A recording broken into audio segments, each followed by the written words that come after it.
নববর্ষের প্রথম দিনেই আরই শুরু করছে দিনটা আখের রস খেয়ে।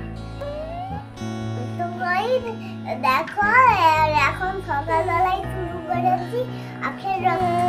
ওরে বাবা, তারপরে আমাদের সাথে থেকে দেখতে থাকো। Hello guys, welcome back to my channel. বন্ধুরা, আজকের ব্লগটা এখন থেকে শুরু করছি। ঘরগুলোকে ঝাড়ু দিয়ে নিয়েছি আর এরপর খুব ভালো করে মুছেও নেব। তো আজকের ব্লগটা কেমন লাগবে জানি না। আজকের ব্লগটা ভেবেছিলাম আপলোড করব না, কিন্তু তারপরে ভাবলাম আমরা যেটা প্ল্যান করি সেটা সবসময় নাই হতে পারে। তা বলে আমাদের লাইফে যেটা খারাপ আসে বা যেরকমভাবে চাই সেভাবে যদি না হয় তাহলে কি আমরা সেটাকে অ্যাকসেপ্ট করব না? তাই ভাবলাম আমার সঙ্গে পয়লা বৈশাখী দিনটা যেভাবে কেটেছে, তোমাদের হয়তো অনেকের খুব ভালো করে কেটেছে, বাট আমার যেভাবে কেটেছে আমি সেভাবেই তোমাদের সাথে শেয়ার করি। এই যে ভাত চাপিয়েছি আর এখানে হচ্ছে মাছ। আজকে লালুন টিক্কা মাছের ঝাল করব।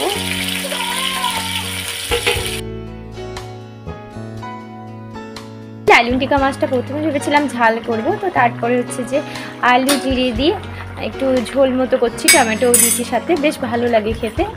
আর এই যে ভাতটা ফুটে গেছে, সে ঝোলটা হয়ে যাবে। আর পাট শাক করবো, আর বিশেষ কিছু করব না। আসলে আজকে একটু যাওয়ার আছে একটা জায়গায়, তো সেই জন্যই আর কি। তো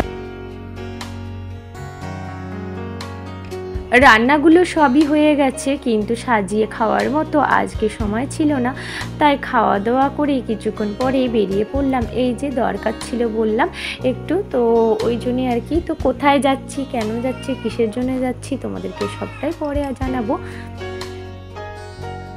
অনেক কিছুই অনেকটা আশা নিয়ে কাজ করি, কিন্তু যখন আমাদের আশাটা পূরণ হয় না, আশা হতে হয়, সেটা খুব মন খারাপের হয়, যেমনটা আজকে আমার সাথে হয়েছিল। দেখো, আমি কত আনন্দ নিয়ে বেরোচ্ছিলাম, যেটা ভেবেছিলাম সেটার জন্য আর কি। তো সেটা কিছুই হলো না।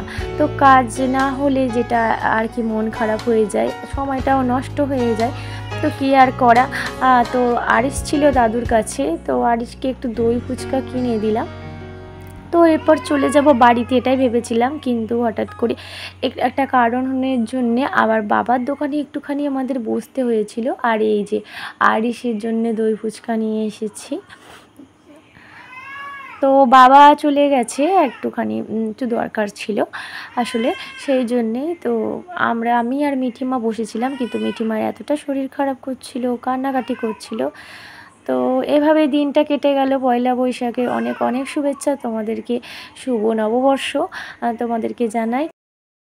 ব্লগটা এখানেই শেষ করছি, আবার দেখা হবে অন্য ব্লগে। টাটা।